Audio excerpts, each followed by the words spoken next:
Friends, మీరు ఈ video చూడటం ద్వారా ఓబిఎస్లో ప్రసంగం జరుగుతున్న టైంలో మనం బైబిల్ వర్డ్స్ని వాక్యాన్ని ఏ విధంగా డిస్ప్లే చేయాలన్నది చాలా సులువైన పద్ధతిలో మనం నేర్చుకుందాం. ముందుగా దానికోసం అంటే మనం ఓబిఎస్ మీద చాలా వీడియోస్ చేసాము.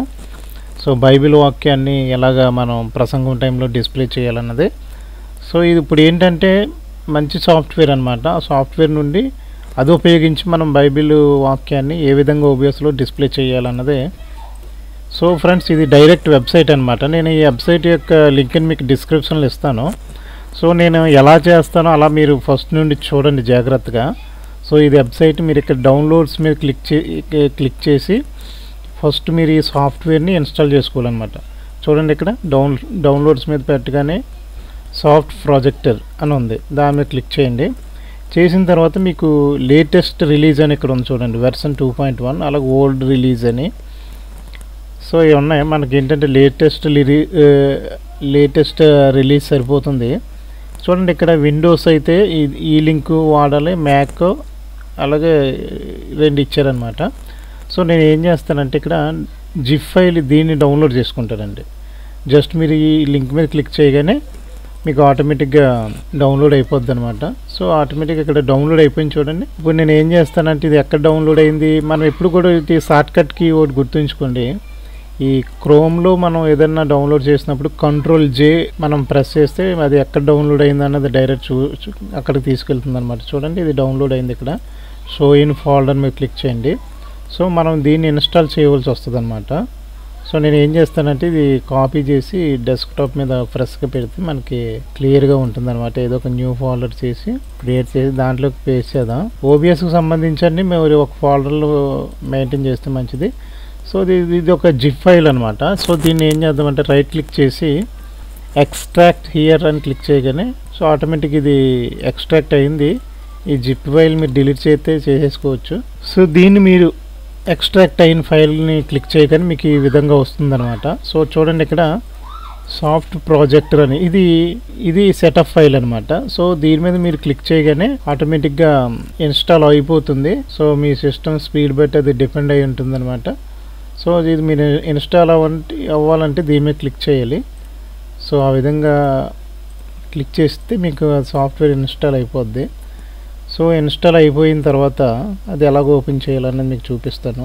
ఇక్కడ సెర్చ్లో soft projector, so soft projector అని క్లిక్ చేయండి. సో ఫ్రెండ్స్, ఇది ఆల్రెడీ ఇన్స్టాల్ అయిపోతే డిఫాల్ట్గా ఏంటంటే మనకి ఇంగ్లీష్ బైబిల్ ఉంటుందన్నమాట. సో ఇది కింగ్స్ జేమ్స్ వెర్షన్ అనమాట. సో దీన్ని మనం ఏ విధంగా ఓబిఎస్లో మనం డిస్ప్లే చేయాలన్నది మనం చాలా క్లియర్గా ఇక్కడ నుండే మీరు చాలా జాగ్రత్తగా గమనించండి. సో ఇక్కడ మనకి డిఫరెంట్ సెట్టింగ్స్ ఉన్నాయి, ఫైలు, షెడ్యూల్, ఎడిట్, వ్యూ అని. సో ఇవన్నీ మనకు అవసరం లేదు. మనకి ఏంటంటే ఇది డిఫాల్ట్గా మనం సాఫ్ట్వేర్ ఇన్స్టాల్ చేయగానే ఈ విధంగా బైబిల్ వచ్చేస్తుంది.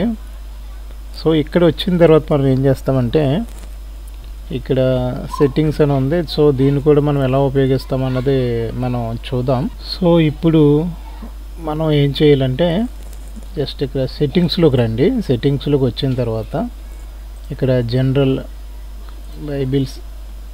బైబిల్స్ అని ఉంది, జనరల్లో బైబిల్స్, ఈ రెండు మనకు ఉపయోగం. సో వీటిని ఏ విధంగా ఉపయోగించాలన్నది కూడా నేను మీకు చెప్తాను. అయితే ప్రస్తుతానికి ఇక్కడ చూడండి, ఇక్కడ వాక్యం ఉంది కదా, ఏదో ఇక్కడ ఏంటంటే ఇక్కడ బుక్ని టైప్ చేసుకోవచ్చు, లేదా మనం ఇక్కడ మాన్యువల్గా ఇలా సెలెక్ట్ చేసుకుని చాప్టర్ అయితే ఏ అధ్యాయం అయితే ఆ అధ్యాయం, ఇక్కడ ఏ వాక్యం అయితే ఆ వాక్యం చేసుకుంటే ఆటోమేటిక్గా వస్తాయి. సో ఇక్కడ వచ్చిన వాక్యాల మీద మీరు డబుల్ క్లిక్ చేస్తే కనుక సో ఈ విధంగా డిస్ప్లే అవుతుందన్నమాట. సో ఇది ఇక్కడే మీరు చాలా గజిబిజి అయ్యే అవకాశాలు ఉన్నాయన్నమాట. ఇక్కడ మనకు ప్రస్తుతానికి ఇంగ్లీష్ బైబిల్ వస్తుంది. సో ఇంగ్లీషు తెలుగు వచ్చేటట్టు కూడా మీకు చెప్తాను. చూడండి, ఇక్కడికి వచ్చేసరికి మనకు కొంచెం ఇది ఫుల్ స్క్రీన్ వచ్చి ఇబ్బంది పెడుతుంది అనమాట. ఇక్కడే మీరు చాలా నేర్పుగా ఏం చేయాలంటే కొన్ని సెట్టింగ్స్ చేసుకోవాల్సి వస్తుంది. ఇక్కడ నుండి మీరు చాలా జాగ్రత్తగా వినాలన్నమాట. సో ఈ ఫుల్ స్క్రీన్ వచ్చిన తర్వాత ఇది మరలా పోవాలి అంటే కనుక కొంచెం ఇబ్బంది అవుతుంది. అందుకని Ctrl+Alt+Delete అని చేస్తే అది క్లోజ్ అయిపోతుంది. సో ఇప్పుడు మనం ఈ విధంగా మనం ఇక్కడ ఏ వాక్యం అయితే సెలెక్ట్ చేసామో ఇక్కడ హిస్టరీ కింద కూడా డిస్ప్లే అవుతుంది అనమాట. ఓకేనా ఫ్రెండ్స్? అయితే ఇప్పుడు పనిలో పని మనం ఏం చేద్దామంటే తెలుగు బైబిల్ కూడా వచ్చేటట్టు మనం చేద్దాం. మామూలుగా ఏంటంటే జనరల్గా ఇక్కడ చూడండి, ఇక్కడ ఎడిట్లో మేనేజ్ డేటాబేస్లో మనకి డిఫాల్ట్గా ఏముంది ఇక్కడ చూడండి. మేము ఎక్కువ ఎడిట్లోకి వెళ్ళండి. ఎడిట్లోకి వెళ్ళిన తర్వాత మేనేజ్ డేటాబేస్లోకి వచ్చేస్తే ఇక్కడ కింగ్స్ జేమ్స్ వెర్షన్ అనమాట డిఫాల్ట్గా ఉంది. ఒకవేళ డిఫాల్ట్గా లేకపోయినా మనం ఇది డౌన్లోడ్ చేసుకోవచ్చు. చూడండి, ఇక్కడ డౌన్లోడ్ అండ్ ఇంపోర్ట్ మీద క్లిక్ చేసామనుకోండి, ఇక్కడ డిఫాల్ట్గా 3 వెర్షన్లు ఉన్నాయి. ఒకటి రష్యన్ సినదాల్ ట్రాన్స్లేషన్ అండ్ ఉక్రెయిన్ అని మొత్తం 3 వెర్షన్స్ బైబిల్స్ ఉన్నాయి, 3 లాంగ్వేజెస్ మొత్తం మీద. సో మనం కింగ్స్ జేమ్స్ వెర్షన్ డిఫాల్ట్గా ఉంది. సో దాన్ని జస్ట్ మీకు చూపించడం కోసం అనమాట. సో అలాగే ఇక్కడ మనకి కొన్ని ఆప్షన్స్ ఉన్నాయి. ఇంపోర్ట్ అంటే మనం ఇంపోర్ట్ ఎక్స్పోర్ట్ కూడా ఉన్నాయి. సో మనకి ఇక్కడ జస్ట్ ఇక్కడ ఇంపోర్ట్ అని ఉంది కదా, ఆ ఇంపోర్ట్ తోటే మనకు పని అనమాట. ఇప్పుడు మనం ముందున్న ఛాలెంజ్ ఏంటంటే తెలుగు బైబిల్ని డౌన్లోడ్ చేయాలి. అది ఎలాగో చూడండి, గజిబిజి అవ్వద్దు, చాలా జాగ్రత్తగా వెళ్దాం. సో ముందుగా మీకు చెప్పినట్టుగా మనం ముందు ఈ వెబ్సైట్ కోసం చెప్పాను కదా. సో ఈ వెబ్సైట్లో ఇలా ఉంది కాబట్టి మీరు ఈ వెబ్సైట్ దగ్గరకు వచ్చి జస్ట్ ఇక్కడ డౌన్లోడ్స్ దగ్గర కర్సర్ పెట్టగానే ఇక్కడ చూడండి Bible modules. So Bible modules అంటే మీకు చాలా డిఫరెంట్ లాంగ్వేజెస్ అనమాట. మనకు కావాల్సిన తెలుగు కాబట్టి హిందీ కావాలంటే హిందీ, మలయాళం, తమిళం మొత్తం అన్నీ. మన తెలుగు బైబిల్ ఎక్కడ ఉందో చూద్దాం. సో ఫ్రెండ్స్ ఇదిగో చూడండి తెలుగు బైబిల్, ఇక్కడ Telugu Bible BSI, so Bible society of India. So దీని మీద క్లిక్ చేయండి. సో చూడండి ఇందాకలాగే ఆల్రెడీ డౌన్లోడ్ అయింది. సో Ctrl+J ప్రెస్ చేశారనుకోండి, మీరు ఎక్కడ డౌన్లోడ్ అయిందో అక్కడికి వెళ్ళిపోతుంది అనమాట. సో ఇది బైబిల్, దాన్ని కాపీ చేయండి. నేను డెస్క్టాప్ మీద ఫోల్డర్ క్రియేట్ చేశాను కదా ఫ్రెష్గా, దీన్ని అక్కడ కాపీ చేసేస్తాను. ఇక్కడ కాపీ చేసి దీన్ని ఎక్స్ట్రాక్ట్ చేద్దాం. సో ఆ విధంగా దీని జిప్ ఫైల్ తీసి, సో ఇది ఫ్రెండ్స్ ఇది మనం ఇంపోర్ట్ చేయాలన్నమాట ఇది, ఓకేనా. సో చూడండి నేను ఎలాగ ఇంపోర్ట్ చేస్తాను. నేను ఆల్రెడీ ఏం చేశానంటే OBS అని టైటిల్ పెట్టుకుని ఆల్రెడీ ఏమి అవసరం అవన్నీ పెట్టుకున్నాను నేను. సో ఇప్పుడు దాన్ని మనం ఎలా ఇంపోర్ట్ చేద్దామో చూడండి. సో మన ఈ సాఫ్ట్వేర్ను ఓపెన్ చేసాం. ఇక్కడ ఎడిట్లోకి వచ్చేసి మేనేజ్ డేటాబేస్లోకి రండి. చూడండి ఇక్కడ ఇంపోర్ట్ అని ఉంది కదా, ఇంపోర్ట్ మీద క్లిక్ చేయండి. అది మనకి ఎక్కడ ఉంది, అది డెస్క్టాప్ మీద ఉంది. OBS బైబిల్ ఇది అనమాట, ఓకేనా. సో మీరు దాన్ని ఓకే చేయండి. సో తెలుగు బైబిల్ ఇంపోర్ట్ అయిపోయింది మనకి. సో దీన్ని క్లోజ్ చేసేయండి. ఇంకా ఇప్పుడు మనం ఏం చేద్దామంటే ఇక్కడ సెట్టింగ్స్లోకి రండి. ఇక్కడ ప్రైమరీ బైబిల్, సెకండరీ బైబిల్ అని ఉంది. సో ప్రైమరీ బైబిల్ మనం తెలుగు పెట్టుకుందాం. అలాగే సెకండరీ బైబిల్ వచ్చేసి మనం కింగ్స్ జేమ్స్ వెర్షన్ పెట్టుకుందాం. సో నేను ఇక్కడ ఏం చేశానంటే మామూలుగా ఒక ఇమేజ్ కూడా డౌన్లోడ్ చేసుకుని పెట్టుకున్నాను అనమాట. ఇమేజ్ ఎందుకంటే మనకి జనరల్స్లోకి వచ్చేస్తే, జనరల్ కాదు ఇక్కడ బైబిల్స్లోనే. సో ఒక ఇమేజ్ని నేను డౌన్లోడ్ ఎందుకు చేసుకున్నానంటే, ఇమేజ్ని మనం సిస్టంలో డౌన్లోడ్ చేసుకుని జస్ట్ అది ఒక ఇమేజ్ ఒకటి, ఏదో ఒక బ్యాక్గ్రౌండ్ పీస్ఫుల్గా ఉండే బ్యాక్గ్రౌండ్ తీసుకోండి. నేను ఈ బ్యాక్గ్రౌండ్లో ఇమేజ్ పెట్టుకుంటున్నాను. సో అది ఓకే చేసుకోండి. ఇవన్నీ టిక్లు అలా ఉంచండి. ఇవన్నీ ఉంచేసి జస్ట్ మీరు అప్లై చేసి ఓకే చేసేయండి, సరిపోతుంది. సో ఇది ఫ్రెండ్స్ చూసారా, చక్కగా మాకు తెలుగు బైబిల్ వచ్చేసింది. నేను ప్రైమరీ బైబిల్ తెలుగుని పెట్టాను అనమాట. ఏమీ లేదు, మీరు జస్ట్ ఇక్కడ ఏం చేశారు, ఎడిట్లోకి వెళ్ళారు, మేనేజ్ డేటాబేస్ ద్వారా మనం ఇంపోర్ట్ చేసుకున్నాం, అది వేరే సంగతి. ఇక్కడ డిస్ప్లేకి సెట్టింగ్స్లోకి వెళ్ళి బైబిల్ని సెలెక్ట్ చేసుకుని, సో ఇక్కడ ప్రైమరీ బైబిల్ తెలుగు, సెకండరీ ఏమో కింగ్స్ జేమ్స్ వెర్షన్, అలాగే టిక్స్ అలా ఉంచేసాం ఎఫెక్ట్స్. సో వీడియో లెంగ్త్ అయినా మీకు అర్థం అవడం కోసం నేను రిపీటెడ్గా చెప్తున్నాను. సో ఇక్కడ ఒక ఇమేజ్ బ్యాక్గ్రౌండ్లో ఇమేజ్ని సెలెక్ట్ చేసుకుని మీరు ఏదైనా పెట్టుకోవచ్చు. ఇక్కడ చూడండి టెక్స్ట్ ప్రాపర్టీస్ వచ్చేసరికి ఫాంట్స్ చాలా ఉన్నాయి, గిడుగు అని తెలుగు ఫాంట్స్ చాలా ఉన్నాయన్నమాట. సో ఇక్కడ ఏంటంటే ఈ ఫాంట్ అయితే లుక్ అది బాగుంటుందని నేను ఇది సెలెక్ట్ చేసుకున్నాను. సో మీకు ఏది కావాలంటే అది ఫాంట్ మీద క్లిక్ చేస్తే ఏది కావాలంటే అది ఇక్కడ మీకు మీ సిస్టంలో ఉన్న ఫాంట్స్ సెలెక్ట్ చేసుకోవచ్చు అనమాట, ఓకేనా. సో ఆ విధంగా చేసుకోండి. అలాగే ఇక్కడ చూడండి ఇది అలైన్మెంట్ వచ్చేసి మిడిల్లో పెట్టుకోండి, ఇదేమో సెంటర్లో ఉంచండి. అలాగే క్యాప్షన్ ప్రాపర్టీస్, కలర్ ఏమో క్యాప్షన్ అంటే రెఫరెన్సెస్కి అనమాట. సో అవన్నీ చేసుకున్న తర్వాత సో అప్లై చేయండి మీకు. సో అదనమాట, జస్ట్ ఏదో ఒక వాక్యాన్ని డబుల్ క్లిక్ చేద్దాం. ఆదికాండం 3వ అధ్యాయాన్ని మొదటి అధ్యాయం 3వ వచనం. సో ఇక్కడ చేసుకున్నాం కాబట్టి జస్ట్ డబుల్ క్లిక్ చేద్దాం. ఇప్పుడు మీకు అర్థమైంది అనుకుంటున్నాను బాగా. మనం పైనేమో తెలుగు వస్తుంది, మనం ఇలా సెర్చ్ చేసుకున్నాం. సో అక్కడ ఎల్లో కలర్ పెట్టాం కదా, ఎల్లో కలర్లో రిఫరెన్స్ డిస్ప్లే అవుతుంది అనమాట. సో ఇది ఇంగ్లీషు. సో మనకి వచ్చిన ప్రాబ్లం వల్ల ఏంటంటే ఇది ఇక్కడ అసలు ఫుల్ స్క్రీన్ వచ్చేసి మనం ఇంకా ఏ పని చేయలేమన్నమాట ఇది. సో ఇప్పుడు దాన్ని ఏ విధంగా మీరు దాన్ని ఎదుర్కోవాలన్నది మీకు ఇప్పుడు చెప్తాను, చాలా జాగ్రత్తగా వినండి. సో మీరు యథావిధిగా ఇక్కడ డిస్ప్లేలోకి వెళ్ళండి, సెట్టింగ్స్లోకి వెళ్ళండి. జస్ట్ ఇక్కడ ఉంది కదండి, సెట్టింగ్స్లోకి వెళ్ళి జనరల్ మీద క్లిక్ చేయండి. జనరల్ మీద క్లిక్ చేసిన తర్వాత మీరు ఏం చేస్తారంటే, మీరు దేని జోలికి వెళ్ళవద్దు, జస్ట్ ఇక్కడ display window always on top అని ఉంది కదండి, దాన్ని సెలెక్ట్ చేయండి. మనం ఇంకా ఓబిఎస్లోకి వెళ్ళలేదు, ఓబిఎస్లోకి వెళ్ళకముందు ఇవన్నీ చేసుకోవాలన్నమాట. సో ఇది డిస్ప్లే మీద టిక్ పెట్టి జస్ట్ అప్లై చేసి ఓకే చేయండి. ఇప్పుడు ఒకసారి మరలా డబుల్ క్లిక్ చేద్దాం. సో కొంతవరకు ఇవి కనబడుతున్నాయి, ఓకేనా. సో ఇవి కనబడుతున్నాయి. మరి మనం ఏదైనా వాక్యాన్ని మార్చుకోవాలనుకోండి, చూడండి జస్ట్ ఇలాగే ఫుల్ ఇబ్బంది పెడుతుంది అనమాట. సో అలాగే ఇబ్బంది పెడుతూ ఉంటుంది. ఇలాగే ఇబ్బంది పెడుతుంది కాబట్టి మీరు మరలా యథావిధిగా ఏం చేస్తారంటే, సో మరలా సెట్టింగ్స్లోకి రండి, జనరల్లోకి రండి, జస్ట్ ఇక్కడ టిక్ తీసేసి అప్లై చేసి ఓకే చేయండి.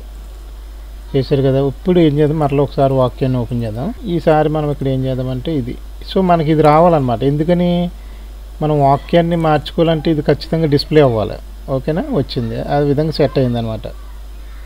చూడండి ఇప్పుడు వాక్యాన్ని మారుద్దాం. 1వ అధ్యాయం 4వ వచనం. సో చక్కగా మారిందనమాట, ఓకేనా. చూడండి ఈ బ్యాక్గ్రౌండ్ ఈ విధంగా రావడానికి మనం ఏం చేసామంటే బాగా గుర్తుంచుకోండి. సెట్టింగ్స్లోకి వెళ్ళి జనరల్ మీద క్లిక్ చేసి ఒకసారి టిక్ పెట్టి సెట్ చేసాం, రాలేదు. మరలా దాన్ని క్లోజ్ చేసి టిక్ తీసేసి అప్లై ఓకే చేసామన్నమాట. అలాగే 2-3 సార్లు చేసి చివరికి ఏదేమైనా మీరైతే టిక్ తీసేయాలన్నమాట. అది బాగా గుర్తుంచుకోండి, టిక్ ఉండకూడదు. సో ఆ విధంగా టిక్ తీసేస్తే మీకు ఏంటంటే ఈ విధంగా ఫుల్ స్క్రీన్ వస్తుంది. అలాగే ఇవన్నీ మీరు చేసుకోవడానికి వస్తుంది అనమాట. సో ఏదైనా వాక్యం మార్చుకోవాలన్నా ఫ్రెండ్స్, నేను చెప్పేటప్పుడు ఒకవేళ జాగ్రత్త కొట్టి ఇదే వీడియోని మీరు 2-3 సార్లు చూడండి. సో కామెంట్ సెక్షన్లో మీకు ఏదైనా డౌట్ ఉంటే అడగండి. బట్ కానీ ఏంటంటే నాకు అంతమాలు సిస్టమ్ నాకు అందుబాటులో ఉండదన్నమాట. మీరు అడిగినప్పుడల్లా నేను చెప్పడానికి కొన్నిసార్లు అందుబాటులో నాకు సిస్టమ్ లేదు. ఇప్పుడు కూడా సిస్టమ్ ఓల్డ్ వెర్షన్లో ఇంకా ఇది ఖచ్చితంగా చాలామంది అడుగుతున్నారు కాబట్టి చేస్తున్నాను అనమాట.